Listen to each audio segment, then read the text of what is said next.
সামাজিক প্রাণী ঘোলাট করার চেষ্টা করছে এবং এক এক সময় এক এক কথা বলছে। কাজে এই সমস্ত লোকের বিভ্রান্তিকর অবস্থার মধ্যে থেকে মুসলমানদের ইজ্জত এবং ঈমান হেফাজত করতে হবে। রাজনীতি সকল মানুষকে নিয়ে আমরা বলি না এই মার্কায় ভোট দিলে জাহান্নামে যাবেন, এই মার্কায় ভোট দিলে জান্নাতে যাবেন। এই মার্কায় ভোট দিলে কি হবে? কারণ এটি ইসলামের সাথে সাংঘর্ষিক। অতএব আমরা সামাজিক ব্যক্তি ধর্ম যার যার স্বাধীনভাবে পালন করবে, কিন্তু ধর্মকে বিক্রি করে ধর্মের দোহাই দিয়ে সিংহাসন দখল করার মধ্যে কোনো বাহাদুরি নাই। কারণ আপনারা জানেন নবী করিম সাল্লাল্লাহু আলাইহি সাল্লামকে সেই সময় বিধর্মীরা বলেছিল, আরবের সবচেয়ে সুন্দরী নারী তোমাকে দিব, সোনার সিংহাসনে তুমি বসে থাকবা, তুমি তৌহিদের বাণী থেকে সরে আসো। বলেছিল দুনিয়ার কোন চার দুনিয়ার কোন মস্তক দখল করার জন্য আল্লাহ আমাকে পাঠায় নাই।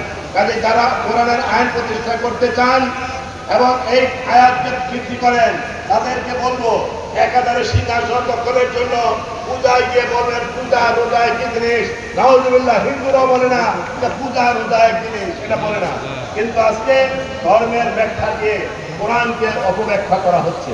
অতএব এদের কাছ থেকে সাবধান থাকতে হবে। আগামীতে আমার কথা শেষ।